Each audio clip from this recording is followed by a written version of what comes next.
আসসালামু আলাইকুম। এখন শুনবেন সংবাদ শিরোনাম। নোয়াখালী ও হাতিয়াবাসীর কাছে ধানের শীষে ভোট চাইলেন তারেক রহমান।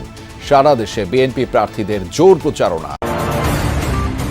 দক্ষিণ পশ্চিমাঞ্চলের 4 জেলায় জামাতের নির্বাচনী জনসভা। দুর্নীতিমুক্ত দেশ গড়তে দাঁড়িপাল্লায় ভোট চাইলেন আমির।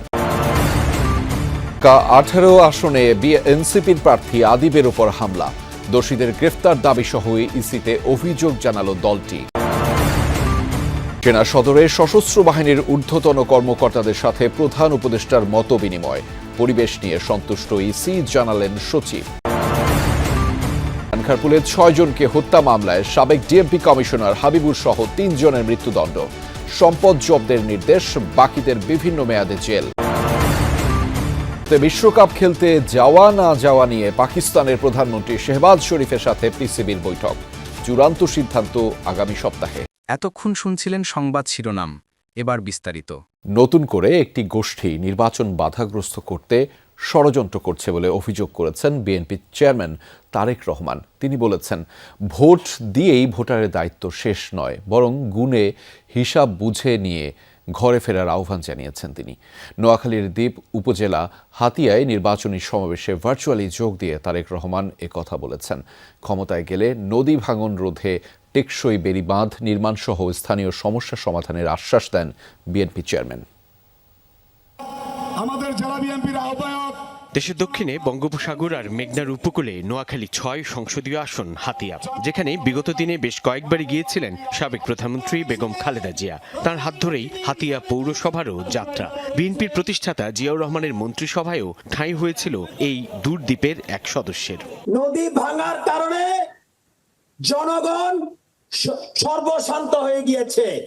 এবার হাতিয়াতে নির্বাচনী সমাবেশে বক্তব্য রাখলেন BNP chairman Tarique Rahman.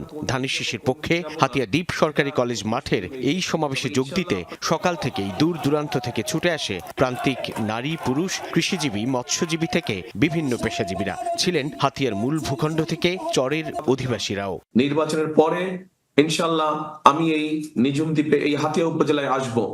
Virtual বক্তব্যে তারেক রহমান বলেন, দ্বীপের মানুষের নিত্যদিনের চিকিৎসা সংকট, কৃষকদের সমস্যা কিংবা তরুণদের কর্মসংস্থান ঘিরে বিএনপির পরিকল্পনার কথা। তারেক রহমান বলেন, হাতিয়া উপজেলার দুস্থ খেটে খাওয়া মানুষের পাশে দাঁড়াতে চায় বিএনপি। সাধারণ মানুষের চিকিৎসার খুব কষ্ট। হাসপাতাল বলেন, যেই হাসপাতালটি আছে এখানে, এই হাসপাতালটিকে আমাদের বৃদ্ধি করতে হবে। আমরা সারা দেশে হেলথ কেয়ারার নিযুক্ত করতে চাই। অসুখ বিসুখ তারা ঘরে গিয়ে চিকিৎসা দিতে হবে, যাতে করে মা বোনরাদেরকে কষ্ট করে আর হাসপাতাল যেতে না হয়। সমস্যার সমাধান করতে হলে তো ধানের শীষকে জিতাতে হবে। এর আগে তো আপনারা এই এলাকার মানুষ অনেককে দেখেছে, কিন্তু তারা সমস্যার সমাধান তো করেনি। তারেক রহমান বলেন, লেখাপড়ার পাশাপাশি শিক্ষিত নারীদের অর্থনৈতিকভাবে স্বাবলম্বী সচ্ছল করে তুলতে চায় বিএনপি। হাতিয়ার মানুষের চিরন্তন সমস্যা নদী ভাঙন, ব্লক বাঁধ কিংবা বেড়িবাঁধ নির্মাণ বিএনপির গুরুত্বের তালিকায় আছে বলেও জানান তিনি। ক্ষমতা এলে ধাপে ধাপে এসব সমস্যা সমাধানের আশ্বাস দেন বিএনপি চেয়ারম্যান। নদী ভাঙন রোধ করা, টেকসই বেড়িবাঁধ নির্মাণ করা, ভূমিহীনদের জন্য খাস জমি বন্দোবস্ত করা, উপজেলা স্বাস্থ্য কমপ্লেক্সকে 150 শয্যায় উন্নীত করা, তারপরে জাহাজমারা ইউনিয়নকে নতুন উপজেলায় রূপান্তর করা, এগুলা সব আপনাদের যেগুলো এলাকাবাসীর দাবি, এগুলো সব আমি জানি, এগুলা সব আমরা লিখে রেখেছি। ইনশাল্লাহ সরকার গঠনে সক্ষম হলে, আমরা সরকার গঠন করলে বিএনপি ধীরে ধীরে একটার পর একটা আমরা এলাকার মানুষের সমস্যার ইনশাল্লাহ সমাধান করব। কিন্তু 12 ফেব্রুয়ারি নির্বাচনে ধানের শীষের প্রার্থীকে বিজয়ী করার আহ্বান জানিয়ে তারেক রহমান নির্বাচনের দিন জনগণকে সজাগ ও সতর্ক থাকার আহ্বান জানান। অন্য একটি গোষ্ঠী তারা আবার কিছু কিছু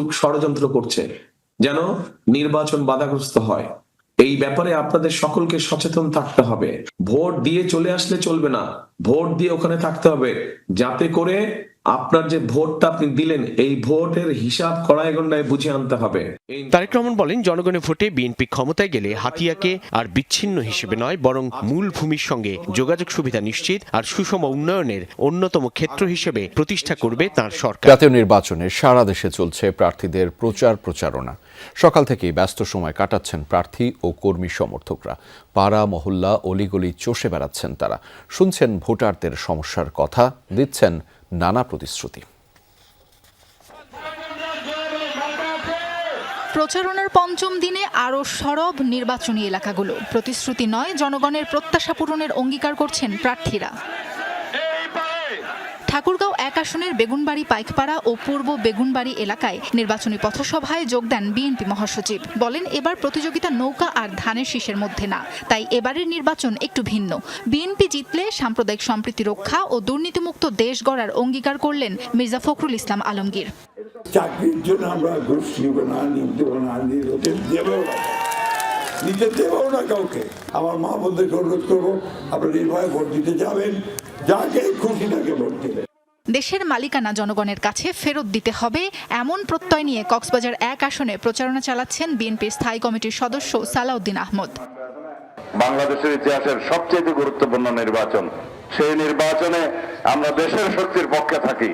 দলমত নির্বিশেষে সবাইকে আহ্বান জানাবো, আমরা দেশের গণতন্ত্রকে শক্তিশালী করার জন্য এইবার আপনারা ধানের শীষের পক্ষে একটি ভোট দেবেন। ফেনী 3 আসনের মানুষের জন্য কাজ করার আকাঙ্ক্ষা নিয়ে ভোট চাইছেন বিএনপির ভাইস চেয়ারম্যান আব্দুল আউয়াল মিন্টু। জানান, উন্নয়নের ক্ষেত্রে স্বাস্থ্য, শিক্ষা, কৃষির উপর বাড়তি নজরদারি থাকবে। একই আসনে লড়ছেন জামায়াতের প্রার্থী ডাক্তার ফখরুদ্দিন মানিক। একটা ভোট দিয়ে যদি আপনারা সুযোগ করে দেন, তাহলে আমার বাপ মতো, ভাইদের মতো আমিও আপনাদের সাথে সবসময় থাকবো ইনশাআল্লাহ।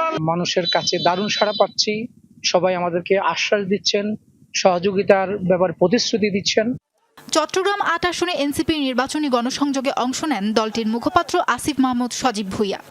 আমরা যদি এই চাঁদাবাজদের, এই সন্ত্রাসদের আর না দেখতে চাই, তাহলে আমাদেরকে এবার রাজপথে নয়, এবার ব্যালটে বিপ্লব সাধন করতে হবে। ক্ষমতায় গেলে ভাতা দিয়ে বেকারত্বের মহাসমুদ্র তৈরি না করে তরুণ তরুণীদের কর্মক্ষম করে তোলার প্রতিশ্রুতি দিয়েছেন জামায়াতে আমির। দেশের প্রতিটি সেক্টরে উন্নয়নের বিপ্লব ঘটবে জানিয়ে বলেছেন, চাঁদাবাজি, দুর্নীতি দেশ থেকে চিরতরে বন্ধ করা হবে। দক্ষিণ পশ্চিমাঞ্চলের 4 জেলায় নির্বাচনী জনসভায় এসব প্রতিশ্রুতি দেন তিনি।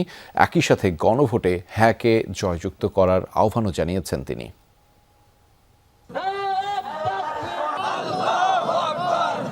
নির্বাচনী প্রচারণার পঞ্চম দিনে দেশের দক্ষিণ পশ্চিমাঞ্চলের জেলাগুলোতে সফর করেছেন জামাত আমির ডাক্তার শফিকুর রহমান। দিনের শুরুতেই কুষ্টিয়ার শহীদ আবরার ফাহাদ স্টেডিয়ামের নির্বাচনী জনসভায় অংশ নেন তিনি। নির্ধারিত সময়ের আগেই পুরো স্টেডিয়াম কানায় কানায় পরিপূর্ণ হয়ে যায়। বেলা 11:15টার দিকে মঞ্চে আসে জামাত আমির ডাক্তার শফিকুর রহমান। বলেন, দেশ আধিপত্যবাদের কবলে পড়লে হাদি আবরাররা আবার ফিরে আসবে। দেশকে আর আধিপত্যবাদের কবলে পড়তে দেবে না দেশের তরুণ প্রজন্ম।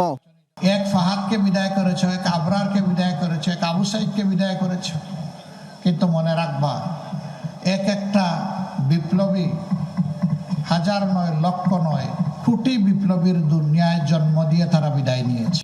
ডাক্তার শফিকুর রহমান বলেন, জামাতের বিরুদ্ধে নারীদের ঘরে আটকে রাখার মিথ্যা প্রোপাগান্ডা ছড়ানো হয়।